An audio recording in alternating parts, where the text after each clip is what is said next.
আলহামদুলিল্লাহ, আমরা দেখেছি এবং তোমাদেরকে ধন্যবাদ জানাই যে বাংলাদেশে জুলাই বা আগস্টে যে অভ্যুত্থান ঘটে গেল, এর পিছনে যে ছাত্ররা বৈষম্য বিরোধী যে ন্যায়, তাদের অধিকার বাস্তবায়নের লক্ষ্যে তারা যে আওয়াজ তুলেছিল, বাংলাদেশের ভিতরে একটাই ছাত্র সংগঠন যার নাম হলো ইসলামী ছাত্র আন্দোলন।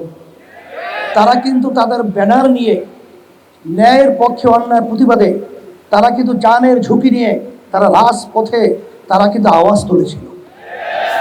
বিশেষ করে আমি দেখেছি অনেক ছাত্ররা আজকে ইসলামী ছাত্র আন্দোলনে তারা ন্যায়কে প্রতিষ্ঠার জন্যে অন্যায়ের প্রতিবাদে আওয়াজ তুলতে গিয়ে শাহাদত বরণ করেছে।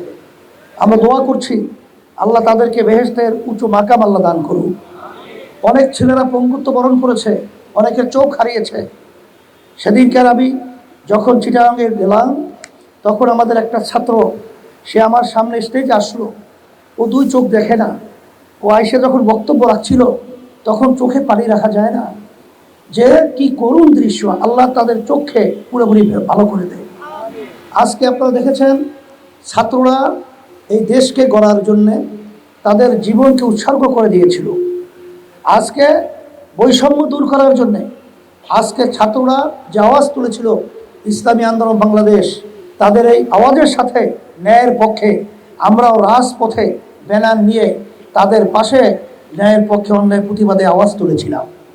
আজকে দেশ স্বাধীন হয়েছে, কিন্তু আজকে আশ্চর্য এবং দুঃখ সহকারে বলতে হয়, আমাদের যে বর্তমান অন্তর্বর্তীকালীন সরকার রয়েছে, আমার যেদিন প্রথম তার সঙ্গে দেখা হয়েছিল তখন আমি বলেছিলাম যে বাংলাদেশের ভিতরে প্রায় 100-র ভিতরে 92 জনের মতো মুসলমান বসবাস করে এবং এই মুসলমানদের প্রতিনিধির দায়িত্ব পালন করে হক্কানি ওলামায়ে কেরাম।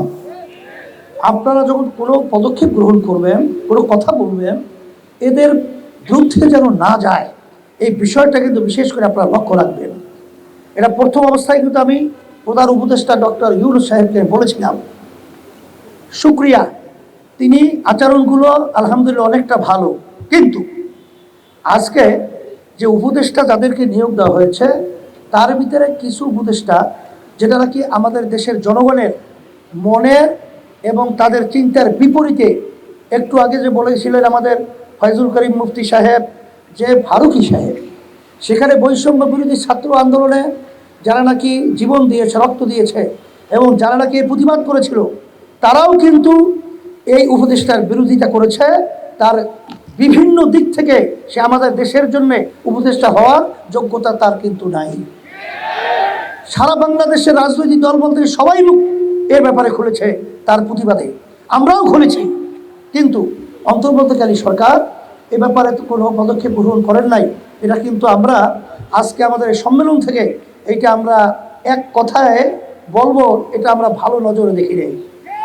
আপনারা পরিবর্তন করবেন এবং যারা নাকি বিতর্কিত তাদেরকে উপদেষ্টা থেকে আপনারা সরিয়ে দেবেন, এটা আমাদের দাবি।